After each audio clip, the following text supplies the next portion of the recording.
What's up mga kapatid? So welcome back naman sa ating panibagong video mga tropa. Grabe.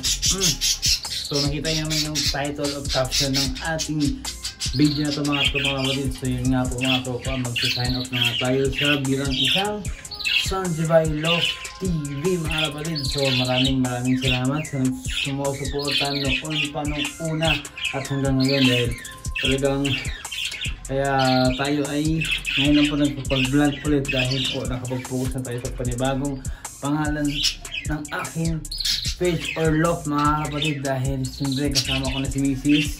sa pag-iibon. So yun, mula pa nung dati pero ngayon sinasama ko na sa video dahil siya po ang nag-aalaga sa Pilipinas mga tropa. So ang ginawa ko, nag-decide ako, nagalawa na kami sa pangalan, kinunbayan namin kaya nag-decide ako nag-function lock na yung YouTube channel ko mga tropa. So sana maintindihan nyo, pero ano kung maintindihan nyo lagi dahil andyan naman ka na ang pagsuporta bilang isang kapatid mga tropa. So yun, grabe dito nga tayo sa ibonan. Yun, update ko lang sa ibon ko dito na tatlo, puro kakpang mga tropang kapatid. So yun, yun nga, magsasign up na nga tayo sa bilang isang Sanjibay, pero Sanjibay pa rin yung next name ko, pero yung sa love ko na to sa YouTube channel natin ay Pamson Love na lang mga tropang kapatid para siyempre si Mrs. ma-join sa kasi ang mga content kasi namin kasama siya mga tropa, kaya Pamson Love yung pinangalan ko sa aking channel mga kapatid. Video cam kami, edit na lang ng edit para po meron din makakapag-inspire sa mga katulad ko na nasa abroad din na nagkakarapati na para din yan sa mga misis nila na maraming talagang maraming hindi nakasuporta, pero alam ko balang araw maintindihan nila yun kasi grabe napakasulit ng isang pigeon cancer sa pag-aalaga ng ating mga kalapati dahil nakakawala talaga ng hindi nakakawala na yung energy, stress free siya, grabe na mabulol pa dahil bungal.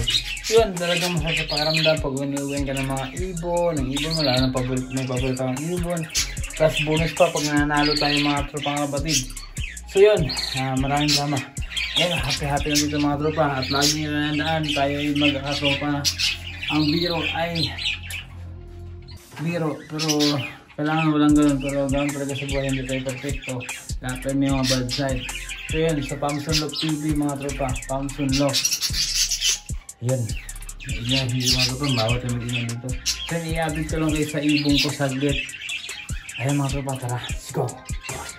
Yan mga kapatid, ito pala yung area ko dito sa mga bagong suporta at bagong dalaw sa aming YouTube channel mga tropa. So ito nga palang ibon ko. Explore ko kayo sa mga ibon ko. Ayan. Grabe, si Mario agad yung nauna. Yan si Mario mga tropa. Unang training mga kapatid, si Mario ay tawid dagat sa mga tropa. Grabe, nakawi siya. Nakawi 3 oras dahil nung time na yun ay young bird pa siya. At yan si Puyo natin mga tropa kapatid. Dumating sa atin ay isa siyang breeder na at may pare siya mga tropang kapatid. Ibinigay sa atin ng kaibigan natin dito sa Malta, Europe mga kapatid. Ayan, grabe napabatser natin si mga tropa. At ayun din, tinadandan ko ng mga tropa dahil ayun natin sila may servo ng idea. Ayan si Ibo, super Ibo natin mga kapatid. Grabe.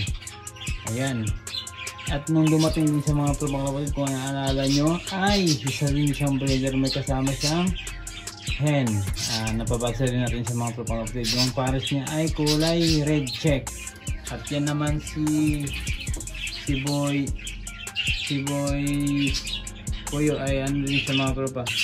Isa din siyang pares niya blue bar din na hen. Siyempre hen. Ayan mga kapatid, yun ang update sa ating mga ibon dahil hanggang dito ay masarap sa pakiramdam pag nag-iibon mga tropang kapatid. So hanggang dito lang muna yung ating. Yun nga mga kapatid, salamat sa pag-intindi at salamat sa pagsuporta, salamat sa pagdalaw nyo ulit. At siyempre shout out sa mga tunay na sumusuporta at salamat ulit sa bagot. Yun, siyempre shout out natin yung sinalihan natin na bagong club, WPFC. Grabe, mga kapakpak yun mga kapatid. At siyempre yung CSWRPC at CHPA. Yun, grabe yung mga solid na mga ano dyan, solid na mga na club dyan sa Cavite mga kapatid. Siyempre, lahat din sa mga taga Bulacan, mga tropa natin dyan, shout out sa inyo. Hindi ko na kayo isa-isahin dahil alam nyo na kung sino kayo mga tropa na kapatid. At siyempre sa mga coordinator natin dyan, lagi lang kayo matibay at salamat sa suporta. Dahil kung wala kayo, wala rin kami. At siyempre sa pamumuno ng ating mga club dyan, siyempre mga presidente, hindi ko na kayo isa-isahin dahil kayo yun. So yun lang mga kapatid. Bye!